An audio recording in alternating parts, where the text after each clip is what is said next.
आज हम fundamental rights के आगे का टॉपिक्स करने वाले हैं। इससे पहले वाली वीडियो में हमने दो फंडामेंटल राइट्स किए थे, दो मौलिक अधिकार किए थे और आज हम उसके आगे का टॉपिक करने वाले हैं। अगर आपने उन वीडियोस को नहीं देखा तो पहले जाके आप उन वीडियोस को देख लीजिए ताकि आपको आज की क्लास के टॉपिक अच्छे से समझ में आ जाए।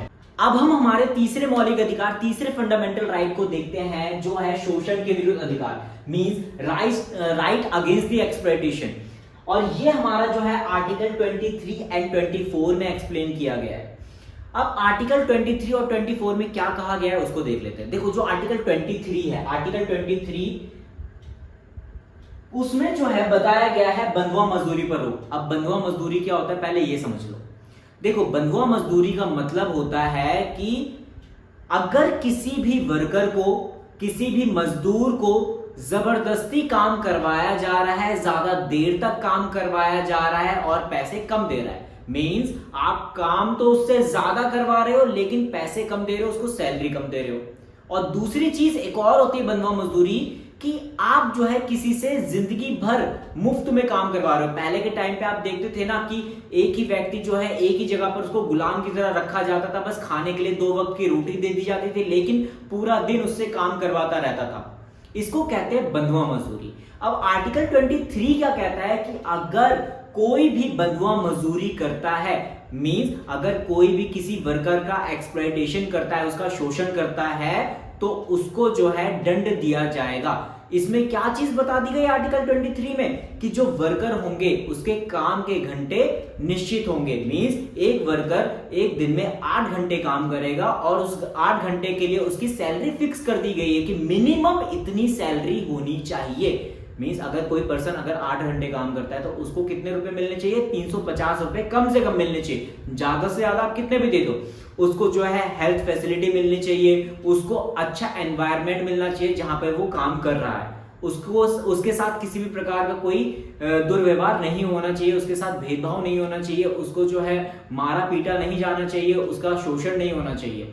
ये चीज ध्यान रखने वाली है कि आर्टिकल 23 में क्या बताया। आर्टिकल 23 में क्या बताया कि अगर किसी भी मजदूर के साथ कोई दुर्व्यवहार होता है तो उसका जिम्मेदार कौन होगा? उसका जिम्मेदार होगा मालिक और उसको दंड दिया जाएगा उसके लिए।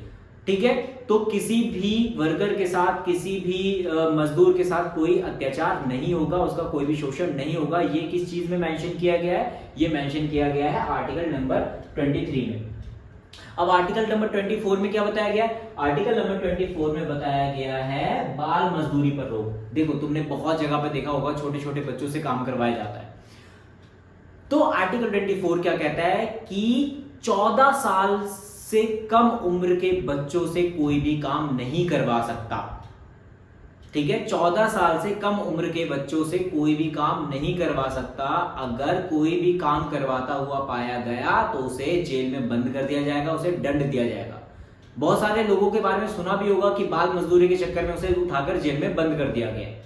तो आर्टिकल 24 बाल मजदूरी से रिलेटेड है, क्योंकि कई बार देखा गया है कि ऐसे एनवायरनमेंट में बच्चों से काम करवाते हैं। देखो, बच्चों का काम क्या है? बच्चों का काम है पढ़कर अपना भविष्य बनाना, लेकिन अगर भविष्य बनाने की उम्र में ही उससे काम करवाने लग जाएंगे तो कहीं ना कहीं ये बच्चे के भविष्य के साथ खिलवाड़ होगा। इसीलिए आर्टिकल 24 में ये बताया गया कि अगर कोई भी पर्सन बाल मजदूरी करवाता हुआ पकड़ा गया, कोई भी पर्सन जो है चाइल्ड लेबर करवाता हुआ पकड़ा गया तो उसको जो है जेल में बंद कर दिया जाएगा।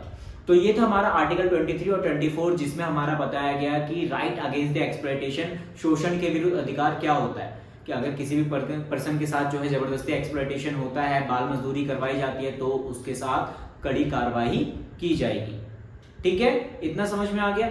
हमारा जो चौथा फंडामेंटल राइट है वो है धार्मिक स्वतंत्रता का अधिकार, right to freedom of religion. इसका मतलब क्या होता है? इसका मतलब होता है कि देश में जितने भी धर्म होंगे सभी को एक समान माना जाएगा, सभी को एक समान अधिकार दिया जाएगा। और ये हमारे संविधान के किस आर्टिकल से किस आर्टिकल तक में एक्सप्लेन है?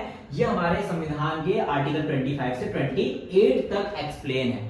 आइए देखते हैं एक एक आर्टिकल को कि एक एक आर्टिकल में क्या क्या बताया गया है। देखो, सबसे पहले जो हमारा आर्टिकल है आर्टिकल 25, उसमें क्या बताया गया? उसमें बताया गया है कि हर व्यक्ति को अपने धर्म का पालन करने का अधिकार है, means right to follow any religion. इसका मतलब कि मैं चाहे तो हिंदू धर्म चुनूं, मैं चाहे तो मुस्लिम धर्म चुनूं, मैं चाहे तो सिख, मैं चाहे तो ईसाई, मैं चाहे तो जैन, मैं चाहे तो पारसी, वो मेरी मर्जी है। मेरी मर्जी है कि मैं किस धर्म को चुनना चाहता हूं, किस धर्म का पालन करना चाहता हूं, वो मेरी मर्जी है। दूसरी चीज, अगर मुझे एक धर्म पसंद नहीं आता, इसमें दो चीज है, एक तो पहली चीज कि मैं किस धर्म को चुनना चाहता हूं, और दूसरी चीज अगर मुझे वो धर्म पसंद नहीं आता है तो मैं अपने धर्म को बदल भी सकता हूं, और एक बार नहीं कई बार बदल सकता हूं, कितनी भी बार बदल सकता हूं, वो मेरी मर्जी है, कोई नहीं मना कर सकता। अगर मुझे हिंदू धर्म पसंद नहीं आया तो मैं मुस्लिम धर्म बदल सकता हूं, मुस्लिम धर्म पसंद नहीं आया तो मैं सिख बदल सकता हूं, मुझे फिर से हिंदू बनना है तो मैं फिर से हिंदू बन सकता हूं, वो मेरी मर्जी है। तो आर्टिकल 25 में यही बताया गया है कि दो चीज, पहली चीज कि हम अपनी मर्जी से अपना धर्म चुन सकते हैं, और दूसरी चीज अगर हम अपना धर्म बदलना चाहते हैं तो हम अपना धर्म बदल सकते हैं। अब इसके बाद हम देखते हैं आर्टिकल 26 में क्या बताया। आर्टिकल 26 में यह बताया गया है कि हमें आस्था की आजादी है, फ्रीडम ऑफ बिलीफ, मींस कि इसमें भी दो चीज बताई गई है कि हम किस भगवान को माने, वो हमारी मर्जी है। हम अल्लाह को मानना चाहते हैं, हम अल्लाह को मान सकते हैं। हम शिव जी को मानना चाहते हैं, हम शिव जी को मान सकते हैं। हम कृष्ण जी को मानना चाहते हैं, कृष्ण जी को माने। हम वाहिगुरु को माने, हम जीसस क्राइस्ट को माने, वो हमारी मर्जी है। हम हाथ जोड़ के प्रार्थना करें, हम सर झुका के प्रार्थना करें, वो हमारी मर्जी है। हम लेट के प्रार्थना करें, वो हमारी मर्जी है। इतना समझ में आ गया। और दूसरी चीज क्या है कि हमें अपने धर्म का प्रचार करने की आजादी भी आर्टिकल 26 में ही दी जाती है। हम अपने धर्म का प्रचार कर सकते हैं, प्रोपोगेट कर सकते हैं। हम तुम देखते हो ना कि मुहर्रम के टाइम में तजिया निकलता है, ताजिया। हम देखते हैं कि जो है जगराते करवाए जाते हैं। हम देखते हैं गुरु नानक जयंती में जो है जुलूस निकाले जाते हैं। वो सब क्या है, धर्म का प्रचार किया जाता है। तुम देखते हो जगह जगह पर जो है धार्मिक सेंटर लगाए जाते हैं जहां पे अपने अपने धर्म के बारे में समझाया जाता है। ये क्या है, ये हमें आजादी है कि हम अपने धर्म का प्रचार कर सकते हैं, अपने धर्म को दूसरों को समझा सकते हैं। तो आर्टिकल 25 और 26 समझ में आ गया। आर्टिकल 26 में भी दो चीज है कि एक तो हम किस भगवान को मानना चाहते हैं, वो हमारी मर्जी है। हम सर झुका के पूजा करें, हम सर उठा के पूजा करें, हम हाथ जोड़ के पूजा करें, हम हाथ फैला के पूजा करें, वो हमारी मर्जी है। और दूसरी चीज क्या है कि हम अपने धर्म का प्रचार प्रसार कर सकते हैं। तीसरी चीज जो धार्मिक स्वतंत्रता के अधिकार में बताई गई है, जो तीसरा अधिकार बताया गया है, वो है आर्टिकल 27 में, जिसमें धर्म को करों से रियायत दी गई है। रियायत का मतलब थोड़ा सा फ्री कर दिया गया। देखो, टैक्सेस से फ्री कर दिया गया, ये बात ध्यान रखना। तुम चाहे किसी भी मंदिर में जाओगे ना, किसी भी मस्जिद में जाओगे, वहां पर बिजली का बिल, लाइट का बिल नहीं देखने को मिलेगा। अच्छा, दूसरी चीज कि अगर तुम मंदिर मस्जिद जहां पर भी जाओगे, जितना भी चढ़ावा आता है, जितना भी पैसा वहां पे डोनेट किया जाता है, उस पैसे का 1% भी गवर्नमेंट को टैक्स के रूप में नहीं देना पड़ता है। देखो, अगर हम कहीं से हमारे पास पैसा आता है, सैलरी आती है या फिर कुछ आता है, ठीक है, कहीं से हम पैसे जीतते हैं या कुछ होता है, तो गवर्नमेंट को उसका टैक्स जाता है ना। लेकिन मंदिर मस्जिद गिरजाघर, यहां पर अगर कोई भी पैसा डोनेट होता है, कहीं से भी पैसा आता है, तो 1% भी पैसा जो है गवर्नमेंट को टैक्स के फॉर्म में नहीं जाता है। यहां तक कि इनको बिजली और पानी भी मुफ्त में मिलता है, कोई पैसा उसका नहीं जाता है। ये आर्टिकल 27 में बताया गया है कि इनको जो है करों से मुक्ति दी जाएगी।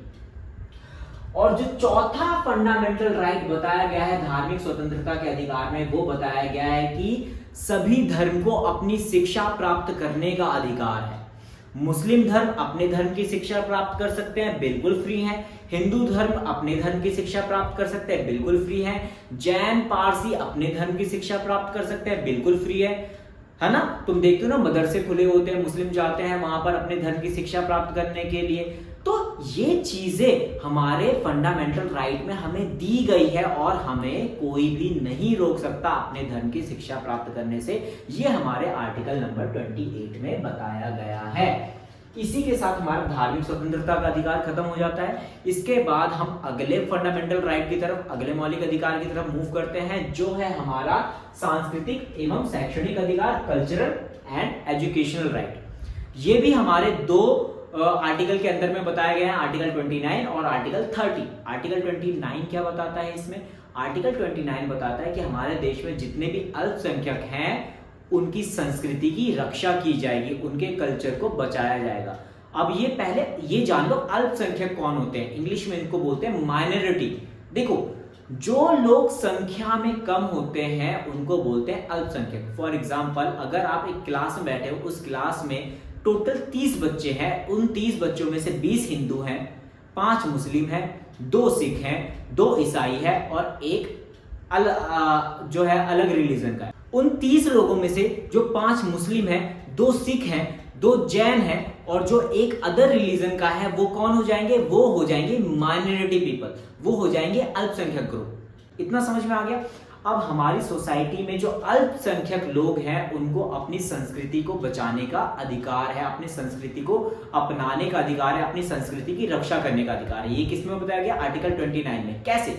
देखो सॉरी, फॉर एग्जाम्पल देखो, अगर मैं मुस्लिम हूं तो मेरी अपने कल्चर होंगे, मेरा अपना त्योहार मनाने का तरीका होगा, मेरा अपने कपड़े पहनने का तरीका होगा, ठीक है।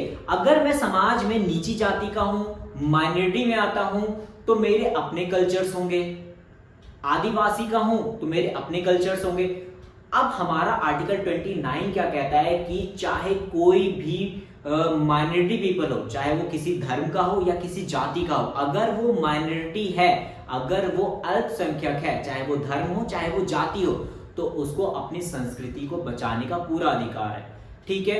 अगर वो जैसे त्योहार मनाना चाहता है वो मना सकता है, वो जैसे कपड़े पहनना चाहता है वो पहन सकता है, वो जैसे वातावरण में रहना चाहता है वैसे वातावरण में रह सकता है, ये उसका अधिकार है। और ये चीज किसमें बताया गया है? ये चीज बताई गई है आर्टिकल 29 के अंदर में, जिसमें ये बताया गया कि अल्पसंख्यकों को अपने कल्चर को बचाने का, अपने कल्चर को प्रोटेक्ट करने का राइट दिया गया है। ये समझ में आ गया कि अल्पसंख्यक किसे कहते हैं और वो किस तरीके से अपने कल्चर को बचा सकते हैं। दूसरी चीज जो बताई गई है आर्टिकल 30 के अंदर में, आर्टिकल 30 में ये बताया गया कि जो भी अल्पसंख्यक वर्ग हैं, जो भी अल्पसंख्यक ग्रुप हैं, वो अपने शैक्षिक संस्थान खोल सकते हैं, अपने एजुकेशनल इंस्टीट्यूट खोल सकते हैं, ताकि वो थोड़ा सा और सोसाइटी में ऊपर उठ सके। फॉर एग्जाम्पल तुमने खालसा कॉलेज के बारे में सुन रखा होगा, वहां पर मेनली तुम देखोगे सिख लोगों को पढ़ाया जाता है। बहुत सारे तुमने जैन स्कूल देखे होंगे, बहुत सारे तुमने सिख स्कूल देखे होंगे, बहुत सारे तुमने मुस्लिम स्कूल देखे होंगे। तो यहाँ पर ये राइट है उन कैटेगरी के लोगों को अपने एजुकेशनल इंस्टीट्यूट खोलने का, ये राइट है। और ये राइट किसने दिया है? ये राइट हमारे कॉन्स्टिट्यूशन ने दिया है, फंडामेंटल राइट के थ्रू आर्टिकल 30 में ये चीज बताई गई है कि उन माइनॉरिटी पीपल को, उन अल्पसंख्यक लोगों को अपने शैक्षिक संस्थान खोलने के अधिकार है, अपने एजुकेशनल ग्रुप खोलने के अधिकार है, अपने एजुकेशनल इंस्टीट्यूट खोलने के अधिकार है। किसमें बताया? आर्टिकल नंबर 30 में बताया। तो आपको ये समझ में आ गया कि जो सांस्कृतिक एवं शैक्षणिक अधिकार क्या होते हैं, ये समझ में आ गया आपको। अब हम हमारे 6th फंडामेंटल राइट, छठे मौलिक अधिकार की तरफ मूव करते हैं, जो है संवैधानिक उपचारों का अधिकार, जिसको हम इंग्लिश में बोलते हैं राइट टू कॉन्स्टिट्यूशनल रेमेडीज। अब इसको समझने से पहले ये समझ लो उपचार का मतलब क्या होता है, मींस रेमेडीज का मतलब क्या होता है। देखो उपचार करने का मतलब होता है ठीक करना। जैसे अगर आपको चोट लगती है तो आप कहां जाते हो? डॉक्टर के पास। किस चीज के लिए? उपचार करने के लिए, रेमेडी के लिए। ठीक इसी तरीके से अगर हमारे किसी भी मौलिक अधिकार को कोई चोट लगती है या फिर उसमें कोई परिवर्तन करना होता है, तो उसके लिए संवैधानिक उपचारों का अधिकार बहुत ज्यादा जरूरी है। मैं आपको एक बात बिल्कुल क्लियर कर दूं पहले ही कि अगर आपके पास ये मौलिक अधिकार नहीं है ना, अगर आपके पास राइट टू कॉन्स्टिट्यूशनल रेमेडीज नहीं है, तो अभी तक आपने जितने भी मौलिक अधिकार पढ़े हैं, जितने भी फंडामेंटल राइट पढ़े हैं, सब बेकार है, सब के सब बेकार है। क्योंकि ये जो मौलिक अधिकार है ये बाकी के 5 मौलिक अधिकारों की रक्षा करता है, प्रोटेक्ट करता है। कैसे प्रोटेक्ट करता है? ये प्रोवाइड करता है कोर्ट। देखो अगर आपके किसी भी मौलिक अधिकार का हनन होता है, कोई भी मौलिक अधिकार छीने जाते हैं, कहीं भी आपको कोई दिक्कत होती है, तो आप कहां जाते हैं? कोर्ट। और कोर्ट कौन दे रहा है? कोर्ट प्रोवाइड कर रहा है ये संवैधानिक उपचारों का अधिकार। अगर संवैधानिक उपचारों का अधिकार ही नहीं होगा तो कोर्ट भी नहीं होंगे, और कोर्ट नहीं होंगे तो आपको फिर जस्टिस कौन दिलाएगा? आपको न्याय कौन दिलाएगा? अगर आपके अधिकार कोई छीनेगा तो वो कौन दिलाएगा? कोई भी नहीं दिला पाएगा। इसलिए ये जो अधिकार है संवैधानिक उपचारों का अधिकार, ये सारे मौलिक अधिकारों में सबसे ज्यादा इंपॉर्टेंट है। और ये किस आर्टिकल में एक्सप्लेन किया गया है? Article number 32। अब आपके मन में ये आ रहा होगा कि भाई आर्टिकल 30 से आर्टिकल सीधा 32 पे आ गया। आर्टिकल 31 पहले था, मैंने बताया भी था, राइट टू प्रॉपर्टी, जो अब जो है हमारे फंडामेंटल राइट की लिस्ट में नहीं है, अब उसको वहां से निकाल दिया गया है। इसको हम डिटेल में अलग से टॉपिक करेंगे, संपत्ति का अधिकार, राइट टू प्रॉपर्टी। लेकिन अभी हम समझते हैं कि संवैधानिक उपचारों का अधिकार क्या होता है। देखो इतना समझ में आ गया आपको। तो संवैधानिक उपचारों का अधिकार क्या होता है? जब हमारे किसी भी मौलिक अधिकार का हनन होता है तो उसके लिए हम न्यायालय जा सकते हैं, और न्यायालय क्या करेगा, कोर्ट क्या करेगा, हमें अगर हमारे अधिकार हमसे छीने गए हैं तो वो हमारे अधिकार हमें दिलाएगा। फंडामेंटल राइट्स को प्रोटेक्ट करता है हमारा राइट टू कॉन्स्टिट्यूशनल रेमेडीज, ये बात ध्यान रखना। अब जो हमारे भीमराव अंबेडकर जी थे, डॉक्टर भीमराव अंबेडकर, जिन्होंने हमारे संविधान को बनाया, बहुत बड़ा रोल प्ले किया संविधान को बनाने में, उन्होंने इस संवैधानिक उपचार के अधिकार को संविधान की आत्मा और हृदय की संज्ञा दी है, means heart and soul of the constitution. जिस तरीके से एक शरीर बिना आत्मा और बिना दिल के जिंदा नहीं रह सकता, ठीक उसी तरीके से जो हमारा संविधान है वो बिना इस अधिकार के, बिना इस मौलिक अधिकार के सरवाइव नहीं कर सकता। अगर ये मौलिक अधिकार नहीं हुआ तो हमारा संविधान खत्म हो जाएगा। तो आपको समझ में आ गया। देखो वैसे तो इस संवैधानिक उपचार के अधिकार के अंदर में 5 तरह के रिट्स भी हैं, लेकिन रिट्स आपको हम 6 चैप्टर में करवाएंगे। 6 चैप्टर में आपको डिटेल में बताऊंगा कि रिट्स क्या होते हैं, उसी में करेंगे हम डिटेल में। आज की वीडियो में बस इतना ही करेंगे हम। आज की क्लास में तुम्हें ये समझ में आ गया होगा कि हमारे जो टोटल फंडामेंटल राइट्स हैं वो कितने हैं, और हर फंडामेंटल राइट में क्या क्या बताया गया है। इसी के साथ जो है हमारी आज की वीडियो खत्म होती है। मिलते हैं नेक्स्ट वीडियो में नए टॉपिक के साथ में, तब तक के लिए बने रहिए हमारे साथ। Thank you.